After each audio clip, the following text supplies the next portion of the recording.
Friends, welcome to my channel. இன்றைக்கி டே in my life vlog தான் பார்க்க போகிறோம். மார்னிங்கே லஞ்ச்லாம் குக் பண்ணி பேக் பண்ணி அவங்க குத்தமிச்சாச்சு. நாளைக்கு டிஃபனுக்கு ராகி தோசை செய்யலான்னு இருக்கேன். சரி, அதுக்கு ஃபஸ்ட்டு அந்த ராகிலாம் ஊற வச்சிடலான்னு சொல்லிட்டு எடுத்து வச்சுன்னு இருக்கேன். நான் ராகி மாவாக வாங்க மாட்டேன். இந்த மாதிரி ராகியாக முழுசாக வாங்கி வச்சுட்டு அப்புறம் தான் ஊற வச்சு அரைப்பேன். அப்படி செஞ்சால் தோசை நல்லாயிருக்கும். நான் எப்போவுமே இப்படி தான் செய்வேன். எப்படின்னா, இப்போ இந்த கிளாஸில் 2 கிளாஸ் ராகி எடுத்தேன்னா 1 கிளாஸ் அவல் எடுத்துப்பேன்.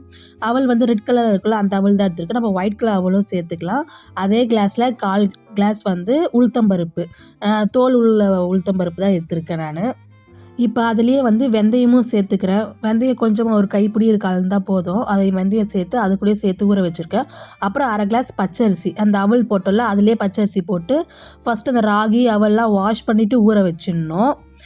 ஊற வச்சுட்டு வாஷ் பண்ணக்கூடாது. ஈவினிங்காக அரைக்கும் போது மார்னிங்காக நம்ம ஊற வைக்கிறோம்ல, அப்போவே என்ன பண்ணால் வாஷ் பண்ணிவிட்டு ஊற வச்சிடணும். இந்த ராகியில் எப்போவுமே கல், மணல், தூசுலாம் இருக்கும். அதனால் க்ளீன் பண்ணும்போது நல்லா பார்த்து க்ளீன் பண்ண ஒரு 2-3 வாட்டி நல்லா வாஷ் பண்ணிவிட்டு அப்புறம் ஊற வச்சிடணும். உளுந்து நான் அப்படியே தான் ஊற வச்சுப்பேன். ஏன்னா இது கருப்பு தோல் உள்ள உளுந்து இல்லை, அது ஊற வச்சா தான் அந்த உளுந்துலாம் தோல்லாம் வருமே.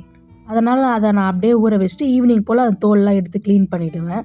நேற்று மிளகாத்தூள் அரைச்சின்னு அதை அப்படியே எடுத்து வச்சுட்டேன். அங்கே அரைக்கிற இடத்துல மில்லுலே எனக்கு ஆற வச்சு கொடுத்துட்டாங்க. அதனால் பையில் எடுத்துன்னு அப்படியே வச்சுட்டேன். சரி, அதை தான் இப்போ எடுத்து வச்சு கொட்டின்னு இருக்கேன். டப்பாவில் எல்லாம் தனித்தனியாக மாற்றி வச்சுக்கின்னு. நான் 5 கிலோ அரைச்சேன். அதாவது அரைக்கிறதுக்கு முன்னே 5 கிலோ இருந்துச்சு. அதுக்கு எங்கள் ஊரில் 200 வாங்குறாங்க அரைக்கிறதுக்கு அமௌண்ட்டு. உங்கள் ஊர்லலாம் எவ்வளோன்னு சொல்லிட்டு மறக்காமல் கமெண்ட் பண்ணுங்கள். இந்த மிளகாத்தூள் எப்படி பார்த்தாலும் எனக்கு ஒரு 6 மாதம் வந்துடும். எனக்கு 2 டப்பா ஃபுல்லாக வந்துச்சு. அந்த தூக்கு சட்டியில் ஃபுல்லாக வந்துச்சு. வண்டுலாம் எதுவுமே வராது, நல்லா தான் இருக்கும் எனக்கு. அப்புறம் நேற்று பெயிண்ட்டு வாங்கின்னு வந்தேன். சரி, வாசப்பிள்ளைங்க ரெட் கலரும் அந்த எல்லோவும் வர மாதிரி பெயிண்ட் அடித்து டிசைன் பண்ணிட்டு விடலான்னு இருக்கேன். எப்பவுமே ஃப்ரைடே ஆனால் குங்குமஞ்சா வச்சுருவேன். சரி, மொத்தமாக பெயிண்ட்டை அடித்து விட்டுடலான்னு சொல்லிட்டு தான் அதுதான் எல்லாமே வாங்கிட்டு வந்து வச்சுருக்கேன். ஸ்டார்டிங்கில் நல்லா ஜாலியாக இருந்துச்சு. பெயிண்ட் அடிக்க ஈஸியாகவும் இருந்துச்சு. போக போக தான் ஏன்டா பெயிண்ட் எடுத்து நம்ம அடித்தோமோ அப்படியே விட்டுருக்கலாமோன்னு தோணுச்சு. ரொம்ப ஒரே இடத்துல உட்காந்து அந்த இடுப்பு கை கால்லாம் வலிக்க ஆரம்பிச்சிருச்சு. ஃபஸ்ட் நான் அந்த எல்லோ கலர் மட்டும் அடிச்சுட்டு இருந்தேன். அடித்து காஞ்ச பிறகு அப்புறமா ரெட் கலர் அடிச்சிக்கலான்னு சொல்லிட்டு அப்புறம் இந்த துளசி பாட்டு வச்சுருக்கேன். சரி, அதுலேயும் நம்ம குங்குமஞ்சள் எப்போவுமே வைப்பேன். சரி, அதுலேயும் பெயிண்ட்டாகவே அடித்து விட்டுடலாம் அப்படின்னு சொல்லிட்டு ஃபஸ்ட்டு எல்லோ கலர் பெயிண்ட்டு மட்டும் சர்க்கிள் போட்டுட்டு அப்படியே பெயிண்ட் அடித்தேன். சர்க்கிளே ஃபஸ்ட்டு ஒழுங்காகவே வரல. அது ஏன்னா அந்த பாட்டு மேடு பள்ளமாக இருக்குல்ல, அதனால் ஃபஸ்ட்டு அடிக்க ஒழுங்காகவே வரல. அப்புறம் ஏதோ ஒன்று அடித்து விட்டுட்டு வாசப்பள்ளியும் அடிச்சிட்டேன் நான், காம்பவுண்ட்லேயும்.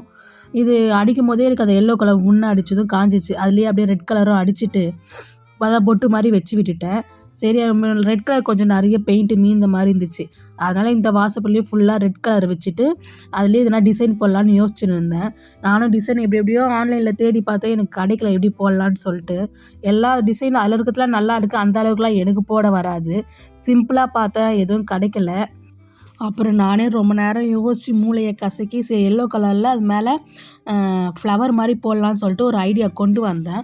அப்புறம் போய் எடுத்துன்னு போய் வச்சா பெயிண்ட் காயாத மாதிரியே இருந்துச்சு அந்த ரெட் கலர்லாம். சரி, அதுக்கெலாம் துளசி பாட்டுக்கும் ரெட் கலர் பெயிண்ட் எங்கெங்கே அடிக்கணுமோ, அந்த குங்குமம் வச்சா எப்படி இருக்குமோ அந்த மாதிரிலாம் எல்லாமே ரெடி பண்ணி வச்சுருந்தேன்.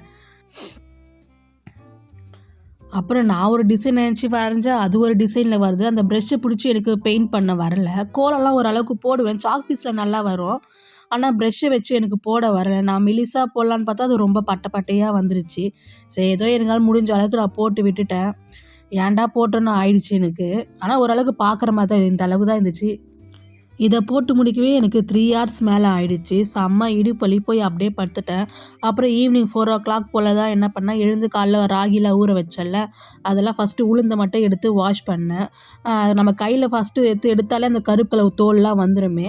ஒரு 2-3 வாட்டி வாஷ் பண்ணால் அந்த தோல் ஃபுல்லாக வந்துடும். அதுக்கப்புறம் எல்லாமே சேர்த்து நான் மிக்ஸி ஜாரில் சேர்த்து தான் அரைப்பேனே.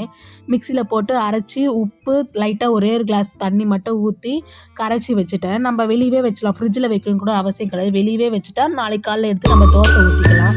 ராகி அரைக்கும் போது நல்லா நைஸாக அரைச்சிக்கணும். இல்லைனா தோசை சாப்பிடும் போது நமக்கு ஒரு மாதிரி வாயில் ஃபீல் ஆகும். நரன்னு அந்த ராகி இருக்க தோல் அரையாமல் இருந்துச்சுன்னா வாயில் நமக்கு மண் இருக்கிற மாதிரி ஃபீல் ஆகும். அதனால் நைஸாக அரைச்சிக்கோங்க. அவ்வளோதான். இந்த வீடியோ பிடிச்சிருந்தால் மறக்காமல் லைக் பண்ணிட்டு ஷேர் பண்ணிவிட்டு கமெண்ட் பண்ணுங்கள். நாளைக்கு இன்னொரு வீடியோவில் சந்திக்கலாம். பாய்.